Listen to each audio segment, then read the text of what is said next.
O Telefone Preto 2 é uma sequência sobrenatural desse terror que traz de volta esse vilão conhecido apenas como Sequestrador, em um filme onde a gente vai saber mais sobre a sua origem e também ter mais aprofundamento sobre os protagonistas do primeiro filme. E você está aqui no A Geleia e eu sou o Yuri, estou aqui com o Marlon e você vai acompanhar nesse vídeo o maior papo sobre o Telefone Preto 2, que será que é um dos melhores filmes de terror do ano? Cara, eu tava bastante empolgado pra esse filme porque eu gosto bastante do primeiro, né? Uhum. O Telefone Preto 1, a gente pode dizer que é um hit, né? É um filme não tão prestigiado assim pelos críticos e etc, mas é um filme bem povão que a galera gosta bastante e eu me incluo nisso. É um filme muito divertido, o primeiro. E por isso eu tava empolgado para esse, né? E fui empolgando cada vez mais quando ia saindo as notícias que o diretor ia voltar, os atores do primeiro filme iriam voltar. Então fui criando toda uma expectativa e assim, eu achei o filme muito divertido, eu gostei bastante do filme, mas eu também saí um pouco decepcionado em algumas questões, né, que a gente vai conversando aqui.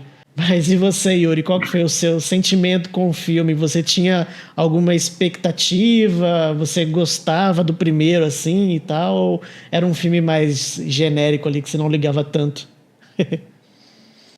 Cara, o primeiro Telefone Preto, assim, eu posso estar borrando as memórias, né? Mas eu acho que eu assisti ele ali numa época, acho que eu tava mais no hype ali do retorno da franquia Pânico, em falando de filmes de terror. E assim, eu achei ele bem morno, né, o primeiro filme. Pra mim, ele foi mais morno, assim, porque ele tem essa figura bem chamativa, né, que é desse personagem que eu não sei, né? No filme eles chamam ele de sequestrador, né? Eu vejo que na gringa eles já estão tentando estabelecer, né, como Grabber, né? The Grabber, apesar que é um nome genérico, né? O agarrador, né? Mas tem essa figura icônica, mas o filme em si, né? Ele não me pegou tanto, né? Eu acho que aquele primeiro filme, o primeiro Telefone Preto, ele tem talvez mais uma aura de. É dessas histórias mesmo do Stephen King, né? Tipo de. Meio que de amadurecimento, essa coisa de mostrar a cidade, aquela cidade meio nostálgica para os Estados Unidos, aquela cidadezinha, e as crianças ali, né? Com cada uma, vamos dizer, com um tipo diferente, né? Para mim, o primeiro filme tem uma coisa até que lembra ali aquela adaptação recente do It, né? Com essa coisa das crianças, né? O filme tem aquela mesma pegada, assim, até de atmosfera, mas, assim, eu achei que essa parte do terror não entregou tanto no primeiro filme, né? É um filme bacana, mas não me marcou tanto. E aí é diferente do que veio o impacto para mim com essa continuação, que, pelo menos para mim, ela abraça muito mais o terror, né? Ela, a gente sabe, né, que para fora aqui, né, ele é uma produção da Universal e da Blumhouse que estão na expectativa de terem também as suas IPs, as suas marcas de terror, né? E eu acho que, pelo menos com esse filme aqui, eles conseguiram, porque é um filme que, se aquele primeiro Telefone Preto talvez fosse um pouquinho mais um drama, né? Talvez agora esse segundo eu achei ele bem terrorzão, assim, e eu gostei disso. Bacana. Só um detalhe que é legal a gente falar, né, que você comentou sobre o Stephen King. Na verdade, o Telefone Preto ele é baseado num livro que o filho do Stephen King escreveu, né, que é o Joy Hill, né? Isso. E realmente as histórias dele têm uma vibe bem parecida com a do pai dele, né? O Nosferatu, esse também, né? Então tem tudo a ver, sim, né? É muito isso mesmo. E, cara, eu tenho um sentimento assim que. Aí já vamos aqui falando dos. Vai ser muito difícil não falar dos dois filmes, né? Mas eu tenho um negócio com o primeiro filme que eu gosto bastante, que é a questão de que realmente ele é um filme.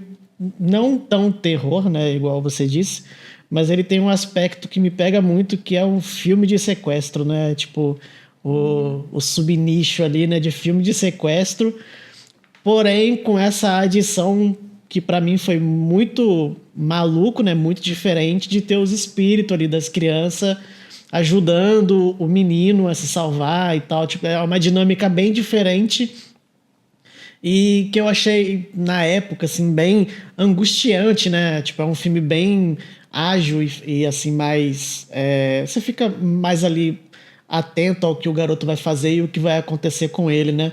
E aí pulando para esse dois, eu acho que tem um impacto muito forte essa diferença, né? Que agora não é mais um filme de sequestro, né? Ele inverte bastante as coisas e traz aqui realmente um filme mais de terror, tipo, convencional, assim, né? Na verdade, parece até quase um filme do Fred Krueger. E eu não tenho nenhum problema com isso, porque eu ainda me diverti. Eu achei muito legal esse segundo filme, porém, ele tem essa questão do ritmo que eu achei ele assim um pouco cansativo em muitos momentos, é, por ter mais personagens, né? Porque no primeiro filme era praticamente o garoto dentro de um quarto falando no telefone de vez ou outra e bolando um jeito de sair de lá, né? Beleza, Uhum. o núcleo do filme é esse. E agora nesse segundo tem muito mais diálogo também, né? Porque o tempo todo tá o rapaz, o principal, a irmã dele e o namorado dela. E também tem o outro pessoal lá do acampamento que eles estão. Então é um filme que tem bastante diálogo, bastante conversa.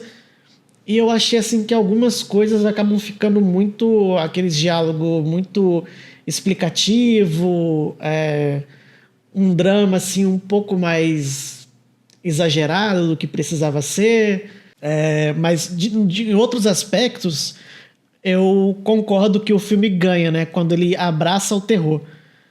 Que, cara, é o máximo, assim, assistindo o filme e a melhor referência possível, né? Eu fui e lembrei, assim, em vários momentos, tipo, parece que eu tava assistindo, tipo, Invocação do Mal, sabe? Tipo, o James Wan tá aqui, que é muito legal, cara, é muito divertido. De um jeito bem doido mesmo, que eles fizeram, né, esse personagem voltar agora, né, que o personagem, um vilão, ele morre no primeiro filme, e aqui agora ele volta como um espírito, mas também não é exatamente totalmente um espírito, né? Porque ele às vezes ele sei lá, é uma coisa meio confusa e é uma confusão agradável de assistir, assim, que você fica meio confuso mesmo acompanhando aquela loucura toda que vai acontecendo ali com a menina, que tadinha, ela sofre pra caramba, né? Eu acho que o primeiro filme, né, ele é engraçado, né, porque eu, até ouvindo algumas pessoas que assistiram, eu vi uns comentários no sentido de que, assim, o primeiro Telefone Preto, talvez, como você falou dessa coisa do sequestro, né, talvez esse subgênero, né, é até talvez um subgênero que flerta muito com essa coisa da popularidade do true crime, né, esse nicho do documentários de coisas reais, né, então, ainda que tenha o Telefone Preto, que é essa ligação para o mundo imaterial, né, para os espíritos ali no primeiro filme, né, talvez ele ainda tinha assim mais elementos que remetiam a essa realidade, né, calcava mais nessa coisa dos crimes reais, né, e, e até a própria questão ali do, do, do vilão e até dos poderes, né, talvez fica ainda numa certa margem onde você pode ler como sendo coisas metafóricas, né? E aí já para esse segundo filme, eu acho que não tanto, né? Tanto que a gente tem cenas onde de fato, né, a gente tem assim uma movimentação poltergeist que seria desse espírito movendo, né, o mundo real. Mas realmente, talvez, assim, depois pensando, tem elementos, sim, de outros filmes, com certeza tem bastante de A Hora do Pesadelo, né, do Fred Krueger, né, que é essa coisa de alguém que está nesse mundo espiritual, né? Sei lá, esse limbo, né? Alguém que foi rejeitado pelo inferno e fica ali tentando atentar contra os vivos. E talvez realmente não seja um argumento original, né? Como algumas pessoas leem, né? Como você até comentou no primeiro filme, né? Talvez ele seja mais original, o primeiro filme. Mas eu gostei bastante desse segundo filme porque eu não sei, assim, na minha impressão, eu não fiz esse gráfico, né? Mas na minha impressão ele tem muito mais brincadeiras com o visual, não só do terror, né? Mas a coisa dele trazer meio que uns glitches, assim, meio que umas estouradas, tem uma certa granulação na imagem, muito mais vezes, né?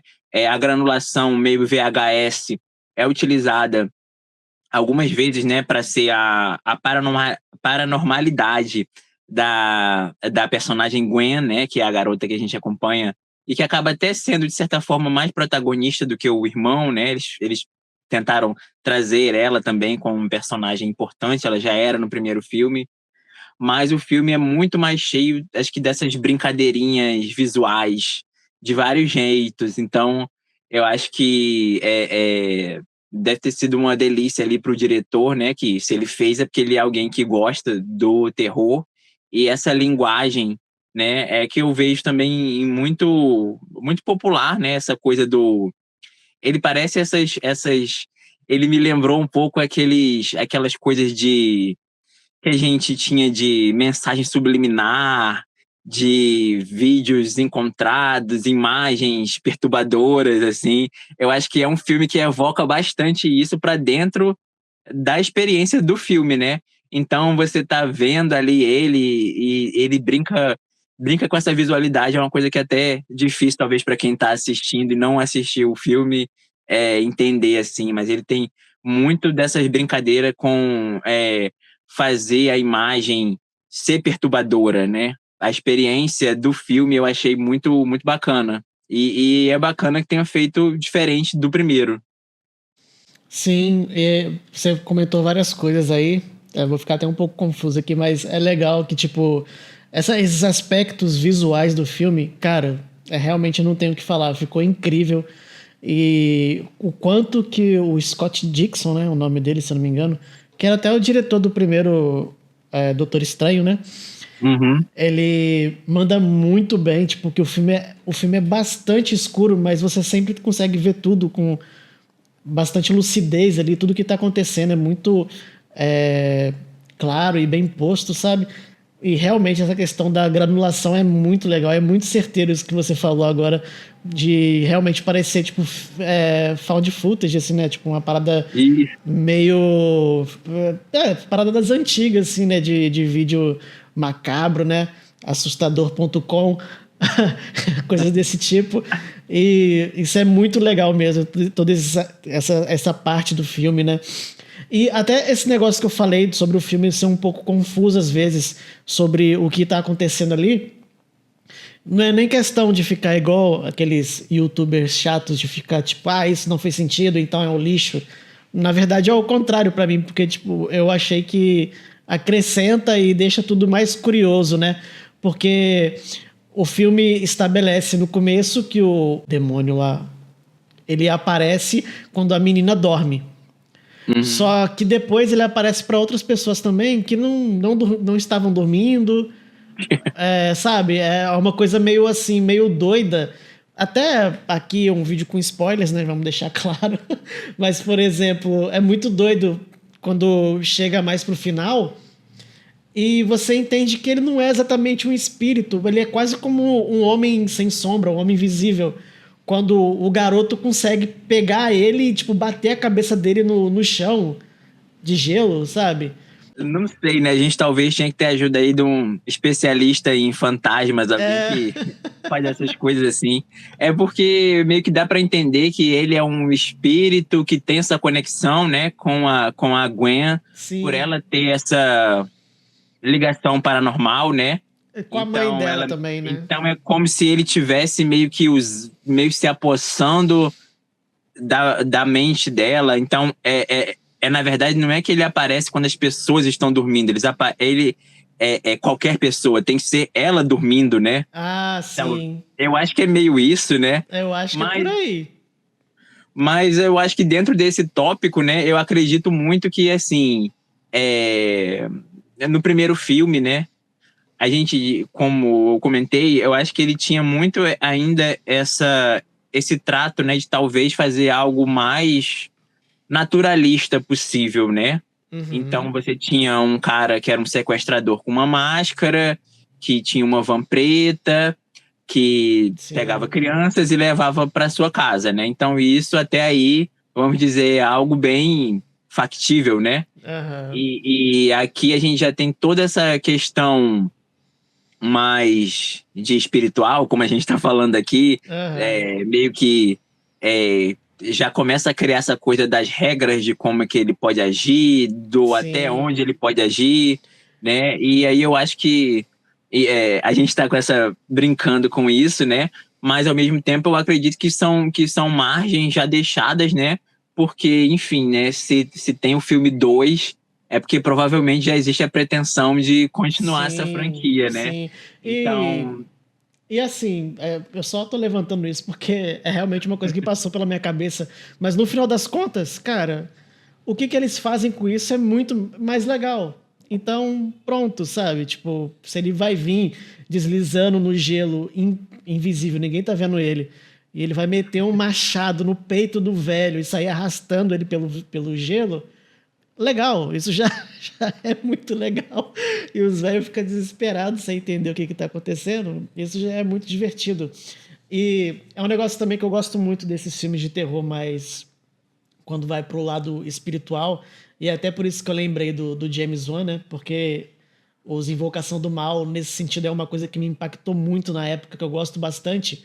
É que normalmente, em filmes de espírito, né? Filmes de terror mais convencionais, tem muito aqueles negócios que me irrita pra caramba. Eu não sei como que é com você.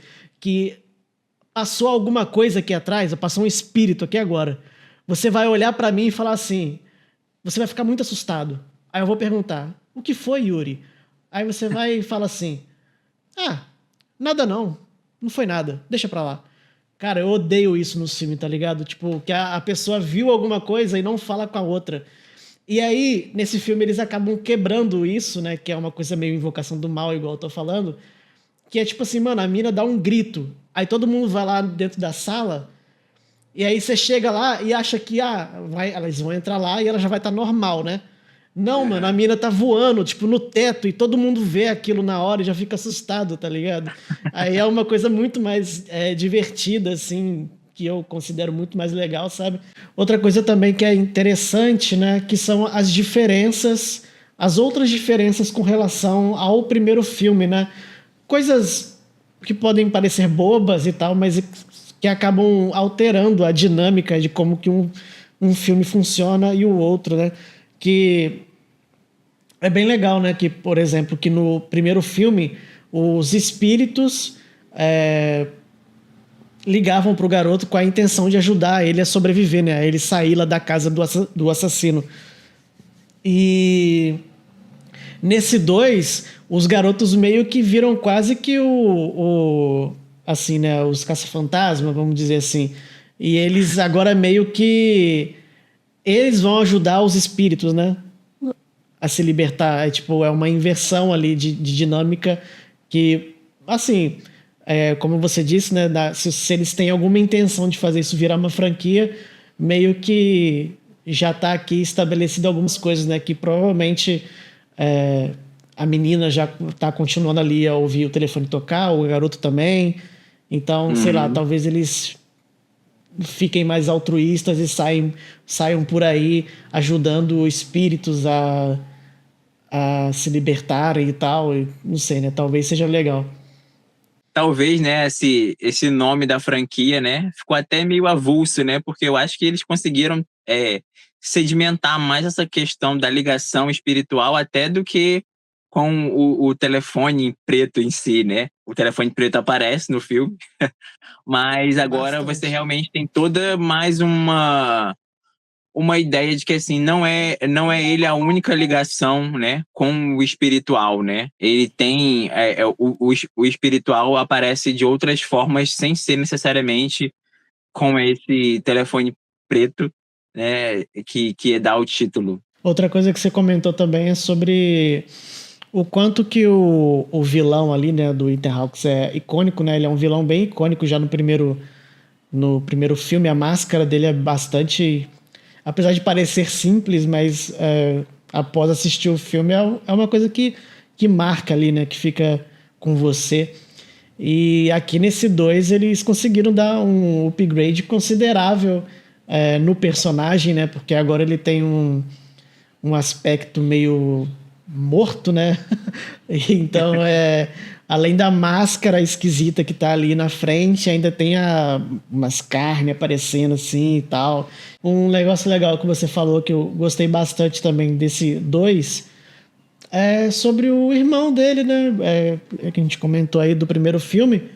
E Uhum. até o irmão do assassino volta aqui nesse 2 como forma de motivação, né? Vira uma coisa meio familiar, assim, né?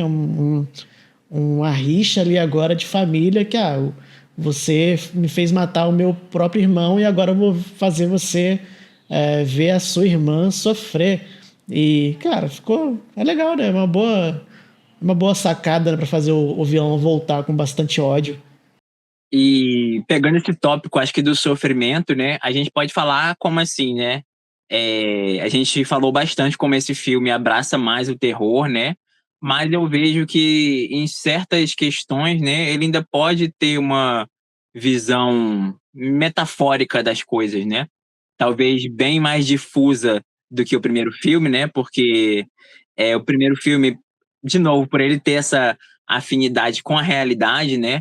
Eu acho que dá para assim, né? Você tem a ligação sobrenatural com as crianças, mas talvez se você quiser fazer uma leitura, né, de que é uma ali, né, não são as crianças de fato se conectando, né, mas é uma questão mais, sei lá, de metafórica, né? E de que o garoto que conseguiu sobreviver buscou esperança pelos que não conseguiram, né? Então você consegue ainda ler o primeiro filme bastante, eu acho que como um caso real, né? Um crime real e tentar buscar ali, né? Como as partes mais sobrenaturais não são tão sobrenaturais assim. E nesse filme, por ele abraçar mais o sobrenatural, talvez isso fique um pouco mais escondido, né? Mas, de certa forma, ele traz ainda, né, como essa questão dos dois protagonistas, do Finney e da Gwen, irem atrás, né, do como foi o passado, de resolver esse caso do passado, né, do sequestrador que teve relação com eles, né? Talvez a gente pode ver alguma certa ideia ali na história de como eles tentando resolver, né? Porque, enfim, o Finney foi sequestrado, mas ele se tornou um cara traumatizado, né, com isso, né? O filme traz esse elo também com o real, né? Então, ele tá tentando lidar com o que aconteceu, né? E aí, da mesma forma, né, se você pensar que pode ter sido algum tipo de abuso que aconteceu com ele no primeiro filme, né? Ele tá tentando meio que dar um fim para isso, né? E aí você pensa que aonde eles vão meio que se conectar com esse passado, né? É um acampamento espiritual, né?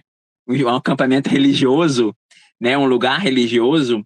Então, sei lá, né? Talvez dê ainda uma margem para que seja meio que algo metafórico ali, né? De eles estarem meio que fazendo uma conexão realmente mais mística, né, com esse passado, para se perdoar também, para entender que não foram erros deles, né, o que aconteceu. Enfim, eu acho que o filme ainda tenta transitar um pouco entre esse meio do caminho. E dentro disso eu também acho interessante que assim, né, a gente tem esse talvez, né, protagonista, né, é, que eu achei bacana como ele é apresentado como um totalmente diferente do que ele era no primeiro filme, e talvez até bem diferente do que a gente tá acostumado, né, nos filmes, né? Então, assim, é um filme que ele pode estar no básico, mas eu acho que nessas pequenas coisas ele ganha a gente, né? Porque ele meio que, depois desse trauma que ele sofreu, né, na primeira história, no primeiro Telefone Preto, ele meio que se tornou um valentão ali da escola, né? Ele meio que se fechou meio que pro mundo, né?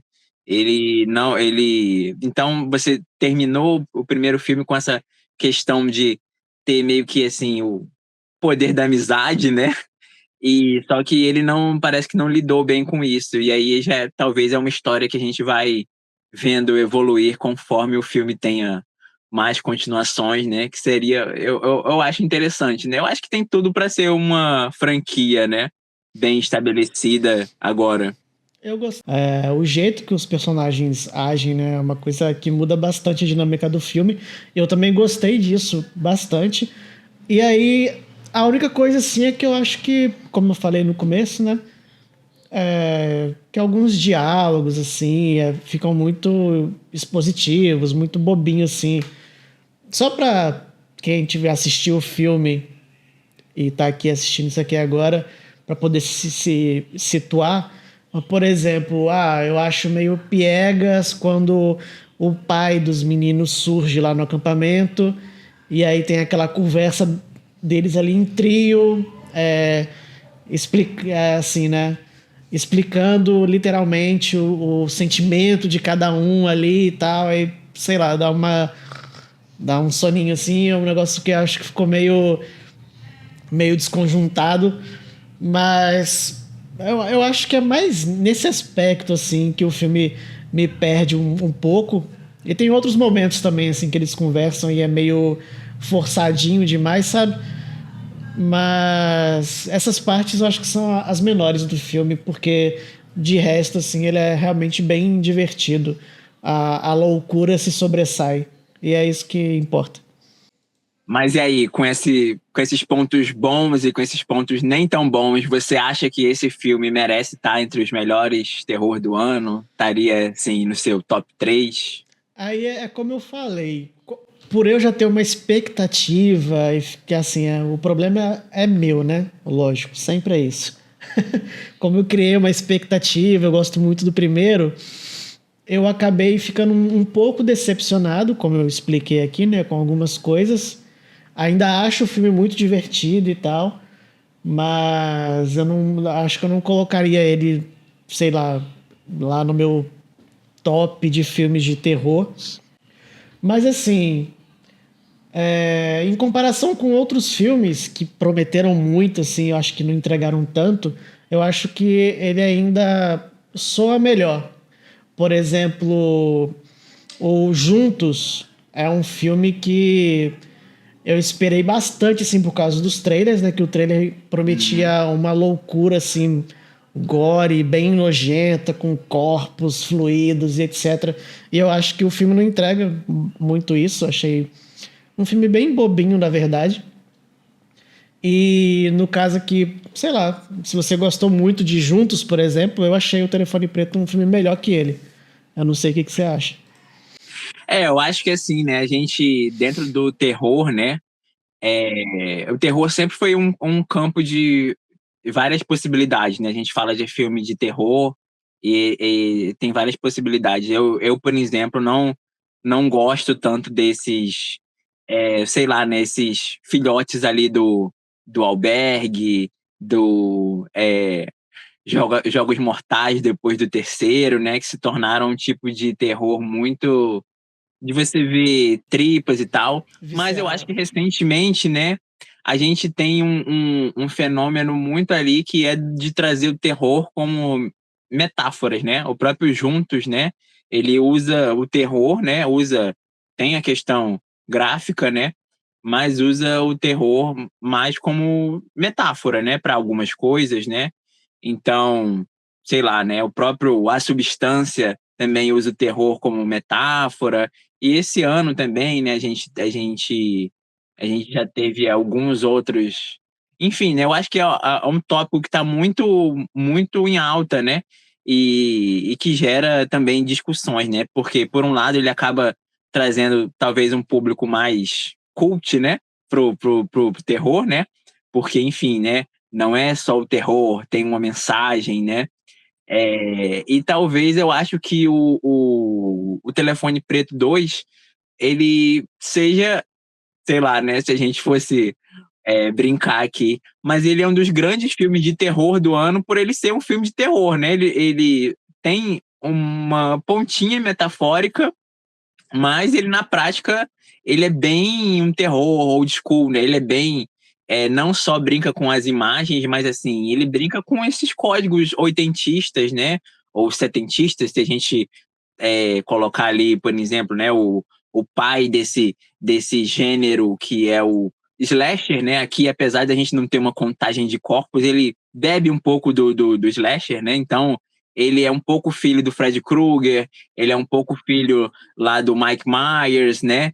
Então, ele é um filme de terror bem ao estilo antigo. Então, você vai ter cenas que brincam com jump scare, você vai ter cenas perturbadoras, você vai ter essa brincadeira entre a fé, né? Que é algo também que está muito dentro dos códigos do terror, né?